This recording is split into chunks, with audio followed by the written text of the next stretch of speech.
Masya Allah, kisah seorang tidak bisa baca Quran tapi kuburnya bercahaya. Ternyata semasa hidupnya lakukan hal ini.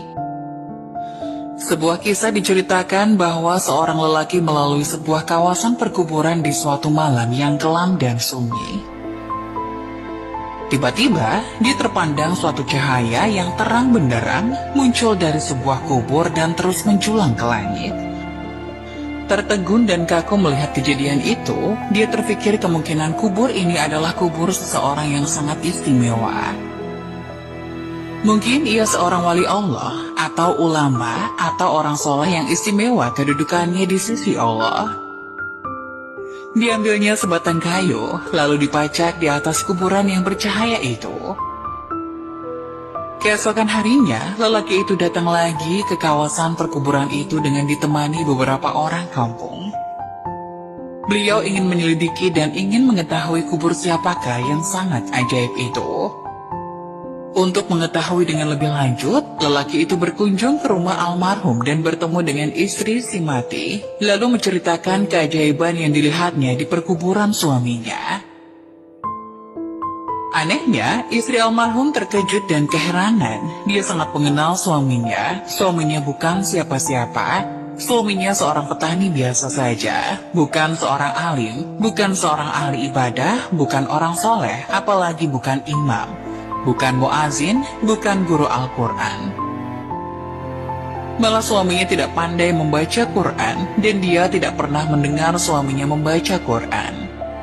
Akhirnya, lelaki itu bertanya, apakah perkara-perkara aneh yang almarhum selalu lakukan dalam kehidupan sehari-harinya. Akhirnya istri almarhum teringat sesuatu perkara yang selalu dilakukan oleh sang suami. Setiap kali sebelum tidur pada setiap malam, suaminya akan mengambil wudhu, kemudian masuk di dalam suatu bilik, lalu diambilnya Al-Quran di atasnya. Lalu dicium dan dipeluknya dengan penuh kecintaan dan kasih sayang. Dia akan duduk dan membuka Al-Quran itu sehelai demi sehelai seperti sedang membaca, sedangkan ia seorang yang buta Al-Quran.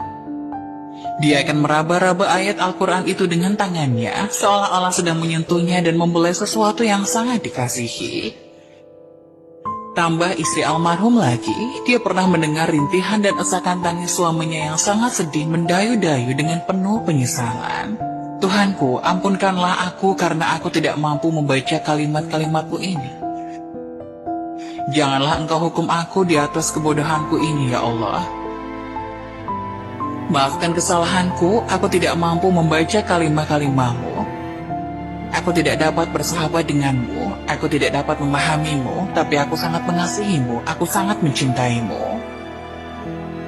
Wahai kalamullah, janganlah engkau mendakwa aku, jangan engkau menuduh aku di hadapan Allah di akhirat nanti. Lelaki itu meminta untuk melihat Al-Quran kesayangan suaminya itu. Benar dan sangat mengharukan apabila dia melihat naskah yang mulia itu kelihatan lusuh. Helaian-helaian kelihatan selalu dibuka berkali-kali dan ada bekas-bekas air mata di kertasnya. Tanda seseorang sering menangis berjurai air matanya tatkala membuka lembaran yang maha suci ini. Pastinya lelaki ini sangat mulia pribadinya, hatinya telah bersatu dengan roh Al-Quran. Dia sangat mengasihi kalimah-kalimah Allah itu dengan sesungguhnya. Berarti ia mengasihi Allah dengan seluruh jiwa dan raganya. Marilah kita menghidupkan Al-Quran di dalam masjid kita, di dalam rumah kita, di dalam diri kita. Setiap masa dan ruangkan masa setiap hari untuk membaca dan pahami isi-isinya. Memuliakan Al-Quran saja sudah mendapat syafaat, apalagi kita belajar membaca dan benar-benar mengamalkannya. Terima kasih telah menonton channel ini. Sampai jumpa pada video berikutnya.